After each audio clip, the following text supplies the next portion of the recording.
Hi, my name's Kira, and this is a story of how my newborn almost got killed by my boss. You might think I'm exaggerating. I wish I was. But if you knew Teresa, you'd understand why I'm not. I've worked for her for 10 years.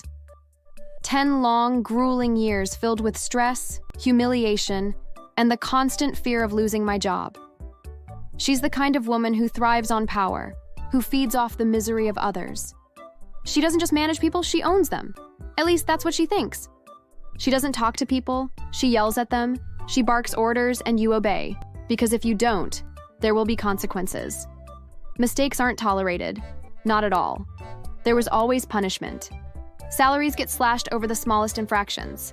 A typo in an email? Deducted. Late by a minute? Deducted. One time, a worker named Angela sneezed too loudly in a meeting, and Teresa acted like she had committed a federal crime. Humiliation was her sport, and she played it well. Anyway, I had known from the moment I announced my pregnancy that it would be a problem. Teresa doesn't like weakness, and in her eyes, pregnancy is just that. To her, it's an inconvenience, a distraction from productivity. When I requested maternity leave, she didn't even let me finish my sentence before shutting me down. You will only be granted 2 weeks. 2 weeks? You heard me. That's more than enough time to recover and get back to work. I stared at her, waiting for some sign that she was joking, some hint of humanity. There was none.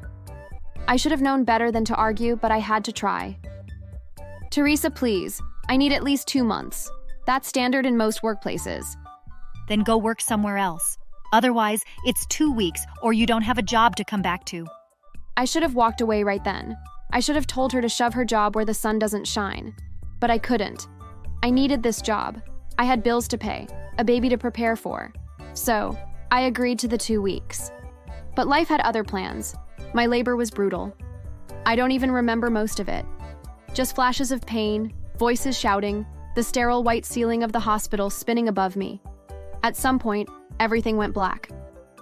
When I woke up, I was told there were complications. I had lost a lot of blood. My body was weak. Moving was agony. I spent the first week in the ICU, the second in a regular hospital bed, too fragile to stand. My baby, small and delicate, lay beside me in a bassinet.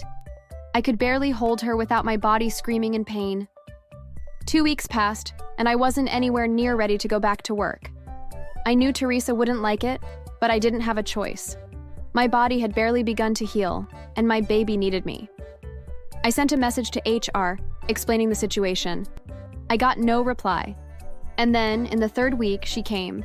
It was late morning. The hospital room wasn't even bright yet. The blinds were drawn to keep out the harsh morning sunlight. My baby was sleeping. I was exhausted, barely functioning, my body still aching from the trauma of childbirth. And then the door flew open. Kira. She didn't knock, didn't hesitate, just stormed in like she owned the place. Her heels clicked against the floor, sharp and unforgiving. She wasn't dressed like someone visiting a hospital. She looked like she was on her way to a board meeting. Pressed suit, perfect hair, not a wrinkle in sight. For a second, I thought I was hallucinating. Maybe the exhaustion had finally pushed me over the edge. But no, she was real, and she was furious. Do you have any idea what you've done? Because of you, we lost the Morano deal. Do you understand how much that deal was worth? Millions, Kira, millions! And you were too busy lying in bed to do your damn job. Teresa, please, I haven't healed yet. I can't even stand without help. I could barely get the words out. My throat was dry, my body aching in places I didn't even know could hurt. I wasn't trying to make excuses. I was simply telling the truth. But truth meant nothing to Teresa. I don't want to hear your whining. You had 2 weeks. 2! And yet here you are, still wasting time. I need you back in the office. Today. There's no way on earth I can go with you. She narrowed her eyes, her perfectly lined lips twisting in disgust. I was obviously not even human to her. I was an asset, a tool she could use and discard whenever she pleased. Then, she scoffed, shaking her head in mock disbelief.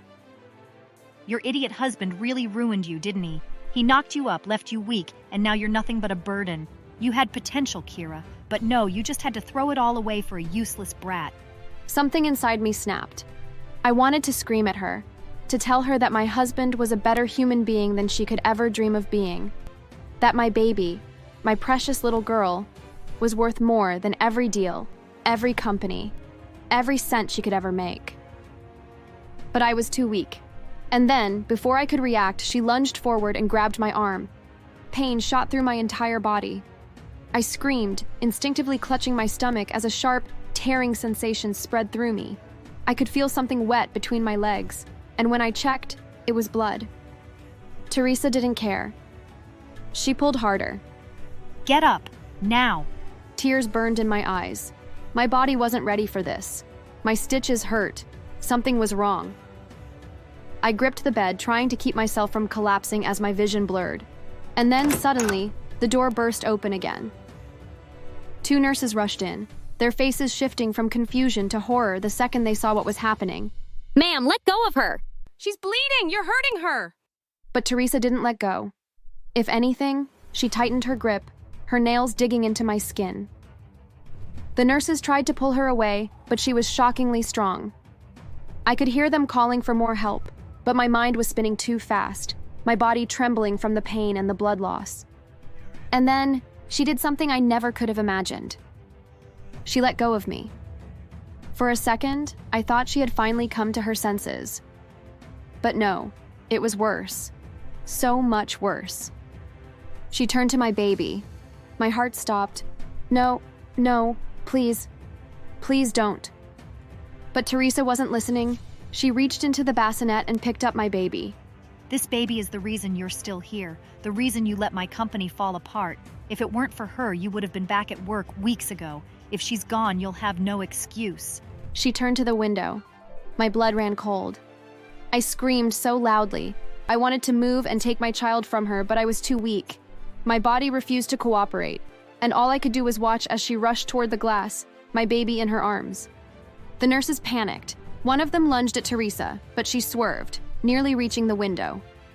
Another nurse kicked Teresa's stomach with all her strength. She gasped, stumbling backward, the air knocked out of her. Another nurse seized the opportunity and yanked my baby from her grasp, clutching her tightly against her chest. Teresa roared in frustration. She lunged again, trying to reclaim the baby, but the nurses formed a shield, pushing her back. More people were coming now. More nurses, doctors, even patients poking their heads out into the hallway, drawn by the commotion. Security is on their way.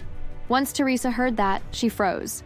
For a moment, she looked around, calculating, assessing, and then, just as the sound of rushing footsteps echoed down the corridor, she spun on her heel and bolted out of the room. Everything after Teresa ran out of the hospital room was a blur. My body was too weak, my vision too hazy from blood loss, but I remember hearing the frantic voices of the nurses, the cries of my baby, and the pounding of footsteps as security chased after her. I barely had the strength to turn my head, but I forced myself to look toward the open doorway. A nurse was still holding my baby tightly. Another one was at my side, pressing gauze against my wound and speaking urgently to someone who I could only assume was a doctor. I wanted to ask if they had caught Teresa, but my lips wouldn't move. I fainted. When I woke up, the hospital room was quiet. Too quiet. A nurse noticed I was awake and immediately came to my side. You're okay, Mrs. Kira. You lost a lot of blood, but we managed to stabilize you. What about my boss? Teresa? Did she escape? She got away. Security chased her through the hospital, but she managed to escape into the parking lot. She stole a car and drove off before anyone could stop her. My stomach dropped. That monster was still out there, free to do whatever she wanted. The thought made me sick. But then, when I looked at the nurse, she seemed as if she was holding back more information. What else? Don't hide anything from me. The police were already on high alert after we called them about her attack. They found her not long after she fled. But she didn't stop for them. She tried to escape. You know, speeding through the streets like a maniac. She ended up ramming straight into a police vehicle before crashing into a concrete wall. I didn't know whether to feel sad, relieved, or angry. After what she did to me, I couldn't pity her. The nurse continued. She survived, but she was badly injured. They took her to the hospital under police custody. And, well, let's just say she's finally getting what she deserves. After hearing that she got arrested, I was so relieved that finally, everything was over. But it wasn't because Teresa managed to escape police custody on the same day the internet got to know about what happened. Apparently, a nurse had recorded and posted everything. From the moment Teresa tried to drag me out of bed, the moment she tried to kill my baby. The video went viral within hours, sparking outrage across social media. People were disgusted by her actions, calling her a monster, a disgrace, a danger to society. And then, things got worse for her. The police were actively searching for her, as well as everyone who knew about the case, especially my colleagues. Angry mobs gathered outside her house, demanding justice. By nightfall, things escalated. Someone set fire to her house, burning it to the ground. Her family publicly disowned her, refusing to take responsibility for her actions. She had no one left. Eventually, the police managed to catch and arrest her again. When the case got to the court, she was charged with multiple crimes: escaping custody, endangering a baby and mother, and assaulting hospital staff. Some of my colleagues also filed cases of abuse against her with evidence.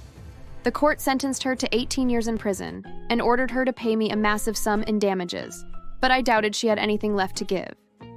I heard she broke down in court when they announced the ruling, screaming and sobbing, but no one had sympathy for her.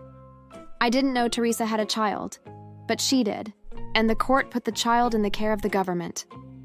I also requested that the money I was supposed to receive from Teresa be given to her child, and everyone praised me. The company compensated my colleagues who came out to show that they were abused. Teresa ended up in prison, completely alone. Her child never visited her and cut her off entirely. When asked why, the child simply replied, "She always cared more about her company than her family. Now she has neither. Serves her right." We later heard that Teresa was assigned a prison job, cleaning floors, washing dishes, and doing laundry.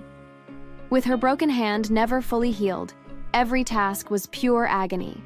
To make things worse, her prison supervisor was a former employee she had fired years ago.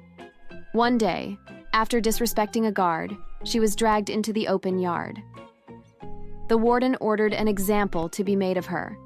In front of hundreds of prisoners, she was struck with a baton, forced to kneel, and made to apologize for her arrogance. After that, she became a changed person. Thanks for watching.